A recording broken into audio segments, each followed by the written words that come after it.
In the previous video, we talked about primary hemostasis, and we ended by forming the white thrombus, right? So I said that white thrombus is unstable. So let's stabilize it in secondary hemostasis. What is secondary hemostasis? This is a process that leads to stabilization of the platelet plug, that's the white thrombus, by creating a fibrin network. And it involves the coagulation cascade. This is basically a sequence of events triggered by activation of intrinsic or extrinsic pathway of coagulation that will result in the formation of a stable thrombus, right? So we also talked about the clotting factors, right? And we said clotting factors are the substances that interact with each other to promote blood coagulation, and if they are in active forms, they have an A, right? So for example, here you can see activated factor 7 will be 7A, right? So secondary hemostasis is 3 stages: extrinsic pathway, intrinsic pathway, and the common pathway, right? So the extrinsic and intrinsic pathway will form the prothrombinase, right? And then the common pathway, here we'll be talking about formation of thrombin, and will stabilize this clot, right? So let's dive deep. So I said we have extrinsic pathway, intrinsic pathway, and the common pathway. All right. So if there is an injury on the blood vessel, this will expose tissue factor, and the tissue F factor is responsible for activation of factor 7, right? And factor 7 is very important for this pathway of formation of prothrombinase, as I said, because a prothrombinase is actually a complex of factor 10, activated factor 10 and activated factor 5, right? So this is the first pathway, the extrinsic pathway, right? Then the intrinsic pathway, this begins with factor 12, right? The Edgeman factor. It will react with exposed collagen, kallikrein, kinogen, that's high molecular weight kinogen, and activated platelets, right? So this will lead to a formation of active factor 12, and active factor 12 converts a factor 11 into the active form, and this active form of factor 11 will convert factor 9 into active form, right? And this will trigger this pathway of formation of this prothrombinase. Next, we have factor 8, right? So factor 8 will be converted to its active form, and is important for this pathway, right? All right. So next we'll talk about the common pathway, right? So I say is prothrombinase, is conversion of prothrombin into thrombin, right? So thrombin is very important.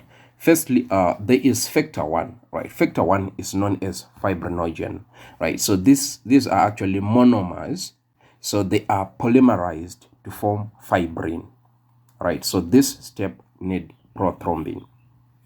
But this fibrin is actually loose, right? So we need to cross-link it. We need to stabilize it. So here we use the stabilizing factor, that's active form of factor 13, right? So this factor 13 is activated by thrombin. Next, the thrombin also activates this factor 11 into active form. It stimulates this pathway, and also the pathway of factor 8 into active form, and also factor 5, right? So conversion of factor 5 into its active form, which is here, this complex, right? So that's basically the coagulation cascade. You need to watch it again and again to be able to memorize it, right? But there are some factors here in green. These pathways need calcium, factor 4, right? So all these pathways in green need factor 4.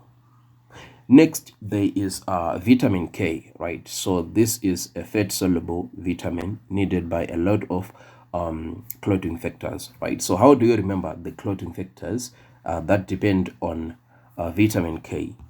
2 plus 7 is 9, not 10. So factor 2, here I highlighted prothrombin, right? So factor 2, factor 7, factor 9, and factor 10, right? So these factors depend on vitamin K. All right, next we'll talk about clotting times, right? So this is very important, right? So we have prothrombin time, thrombin time, and activated partial thromboplastin time, right? So let's start with prothrombin time, right? So this time, it measures the time it takes the plasma to clot when exposed to tissue factor, and it measures the function of extrinsic and common pathway. The normal range of this prothrombin time is 11 to 13 seconds. Next, there is thrombin time. This is time for plasma to clot after exposure to thrombin, and it measures the final step in common pathway, that's the conversion of fibrinogen into fibrin. Normally, this takes 14 to 19 seconds. And lastly, we have activated partial thromboplastin time, right? So this measures the time it takes the plasma to clot when exposed to negatively charged substances, which activates the intrinsic factors, and the substances are cellites and silica, right? So it measures the function of both intrinsic and common pathway, and the normal time is actually 25 to 40 seconds. Right, let's look at what happens if one factor, for example factor 8, is missing, right? So when the injury occurs, this will lead to bleeding, and this will trigger vasoconstriction and activation of clotting factors, right? So this is normal. This is hemophilia A, right? So hemophilia A, if factor 8 is absent, right? So along with other substances, the clotting factor 8 causes a strong platelet plug formation, and a stable fibrin clot forms over the platelet as a final seal to the injury, and the bleeding will stop. But in hemophilia A, the lack of clotting factor 8 causes a well platelet plug formation, right? So the platelet plug will be weak. The platelet plug will be weak. Wow, tongue rolling. So this will lead to incomplete and or delayed fibrin clot that allows a bleeding to continue. Right, so these are the diseases, the types of hemophilia caused when a certain factor is deficient, right? So I told you about hemophilia A. This is caused by deficiency of factor 8, right? And inheritance, because most of these coagulopathies are inheritable, right? So hemophilia A is X-linked recessive. Hemophilia B, right? So it's deficiency of factor 9, also known as the Christmas factor, right? So this one is X-linked recessive. Hemophilia C, deficiency of factor 11, and this one is autosomal recessive. Then there is parahemophilia, that's orange disease, right? It's factor 5 when this one is deficient, and it's autosomal recessive. Then there is von Willebrand disease, right? So in this case, when the von Willebrand is missing, right? You remember in the blood vessels, in the endothelial tissue, you find a von Willebrand factor, right? And you find factor 8 also there, right? So it's autosomal dominant. Thank you so much. If you like this video, please make sure you give it a thumbs up and don't forget to subscribe.